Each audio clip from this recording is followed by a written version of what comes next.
தாங்கள் இக்கொங்கு பகுதியை ஆண்ட பாண்டிய அரச பரம்பரையினர் என்கின்றனர். சங்ககால இலக்கியங்களும் நிகண்டுகளும் மருதநில மக்களாக சுட்டிக்காட்டும் கடைசியர் தாங்கள் விஜயநகர நாயக்கர்களிடம் போரில் தோற்ற பாண்டிய படை மறவர்கள் என்றும், நாயக்கர்களுடனான போரில் தோற்ற தாங்கள் கொங்கு பகுதியை நோக்கி நகர்ந்ததாகவும் கூறி வருகின்றனர். சோழர்கள், பாண்டியர்கள், கடைசியர்கள் ஆகிய இம்மூவரையும் தவிர்த்து இக்கொங்கு பகுதியின் நொய்யலாற்றங்கரையில் பூர்வீகமாக வாழ்ந்து வருபவர்கள் கொங்கு மல்லர்கள்.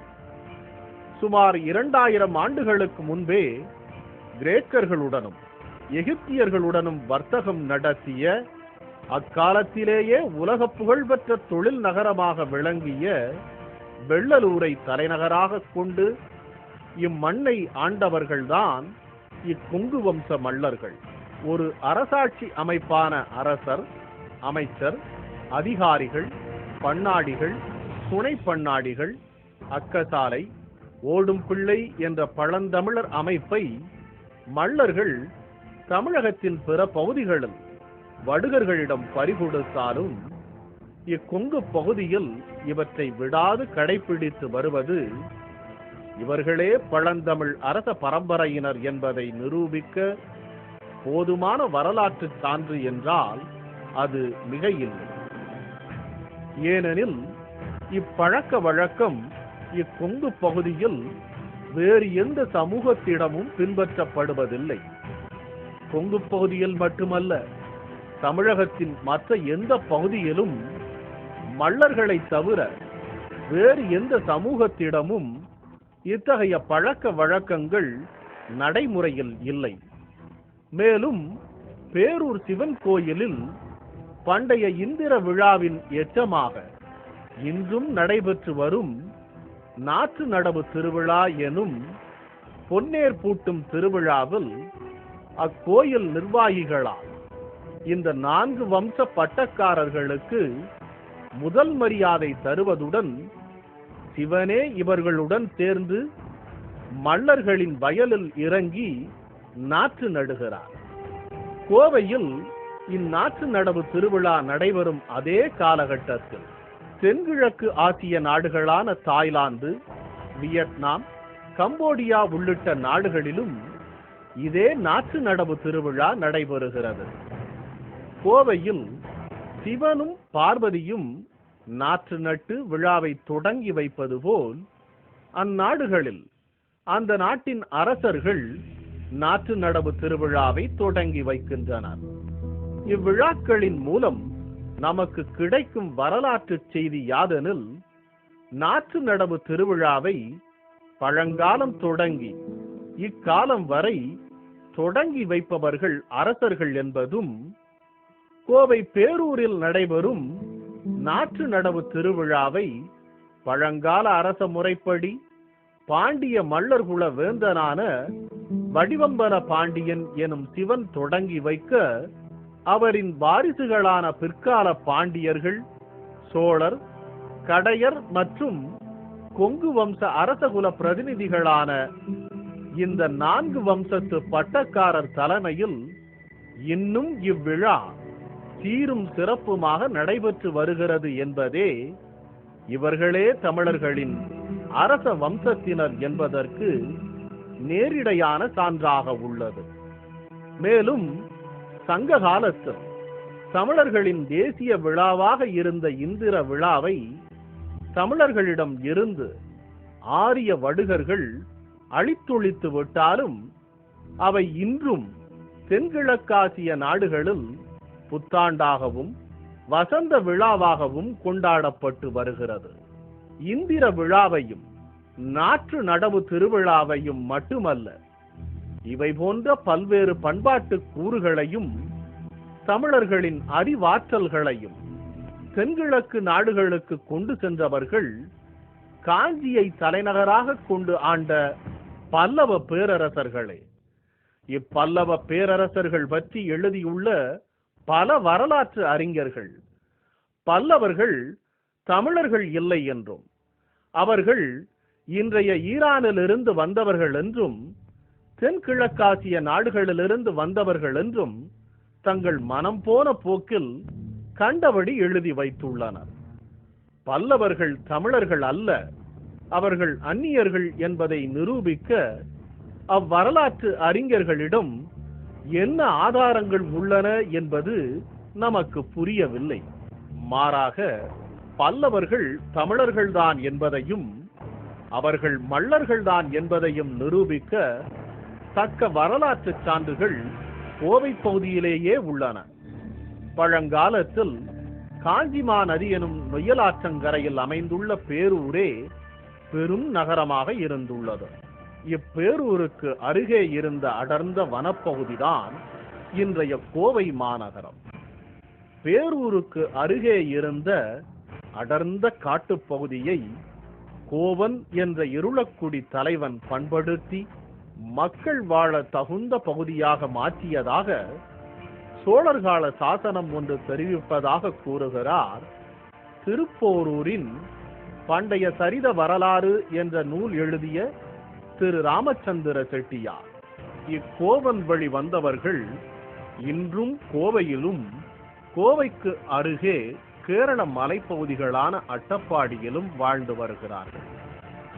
பொதுவாக இருளர்களை பற்றிய ஆய்வுகள் மேற்கொண்ட பெரியாழ்வார் எனும் ஆய்வாளர் தனது மக்களும் மரபுகளும் என்ற நூலில் கோவையிலும் கேரளாவின் அட்டப்பாடியிலும் வாழ்ந்து வரும் இருளர்கள் தங்களை இருளப் பள்ளர்கள் என்று அழைத்துக் கொள்வதாகவும் இவர்களுக்கும் தமிழ்நாட்டின் ஏனைய பகுதிகளில் வாழும் இருளர்களுக்கும் பெருத்த வித்தியாசம் உள்ளதாக பதிவு செய்து வைத்துள்ளார். மேலும் இவர்கள் பூர்வீகம் பற்றிய செய்திகளை அதே புத்தகத்தில் தெளிவாக ஆராய்ந்து எழுதியுள்ளார். இருளப்பள்ளர்கள் விஜயநகர பேரரசு காலத்தில் நாயக்கர்களுடனான போரில் தோற்ற படை வீரர்கள் என்றும் எதிரி படைகளிடம் இருந்து தங்களை தற்காத்துக் கொள்ளவே இவர்கள் காடுகளுக்குள் தஞ்சம் புகுந்து உள்ளனர் என்றும் அவர் ஆதாரங்களுடன் எழுதியுள்ளார். இச்செய்திகளை உறுதி செய்து கொள்ளும் முயற்சியாக இவர்களை தேடி கேரள மாநிலம் அட்டப்பாடிக்கு சென்ற நமக்கு கிடைத்த செய்திகள் நம்மை மேலும் ஆச்சரியப்படுத்தியதோடு இருளர்கள் என்ற பெயரில் அங்கு வாழ்ந்து வருபவர்கள் யார் என்பதற்கு தெளிவான விடையும் கிடைத்தது. தங்களது பூர்வீகத்தை பற்றி இவர்கள் கூறும் செய்தி யாதெனில் தாங்கள் சோழர் பகுதியைச் சேர்ந்த மூப்பர்கள் என்றும் நாயக்கர்களுடனான போர்க்காலத்தில் இப்பகுதிக்கு வந்து பின்பு இப்பகுதியிலேயே தங்கிவிட்டதாகவும் கூறுகின்றனர். 1528 பழனி முருகன் கோயிலில் கூடிய தேவேந்திரர்கள் தங்களை பற்றிய வரலாற்று குறிப்புகளை எழுதி செப்பு பட்டயம் ஒன்றை வெளியிட்டுள்ளனர். அச்செப்பு பட்டயத்தில் தேவேந்திரர்களின் குல பிரிவுகளை பற்றிய குறிப்புகளில் தேவேந்திரர்களில் இருளப்பள்ளர் என்ற ஒரு பிரிவு இருப்பதாக தெளிவாக பதிவு செய்து வைத்துள்ளனர். இன்றைக்கும் சோழ பகுதிகளை பூர்வீகமாக கொண்டு வாழ்ந்து வரும் தேவேந்திரர்கள் தங்களை மூப்பர் என்றே அழைத்துக் கொள்வர். இச்செய்திகளின் மூலம் கோவையிலும் அட்டப்பாடியிலும் வாழ்ந்து வரும் இருளப்பள்ளர்கள் தேவேந்திரர்களே என்பது நிரூபிக்கப்பட்டாலும் இவற்றையும் தாண்டி தேவேந்திரர்களே மல்லர்கள் என்பதையும் அவர்களே முடிவுடை வேந்தர்கள் என்பதையும் நிரூபிக்க மிக பெரும் வரலாற்று சான்று ஒன்று அட்டப்பாடியில் வாழும் இருளப்பள்ளர்களிடம் இன்றும் தொன்று தொட்ட பழக்கமாக தொடர்கிறது.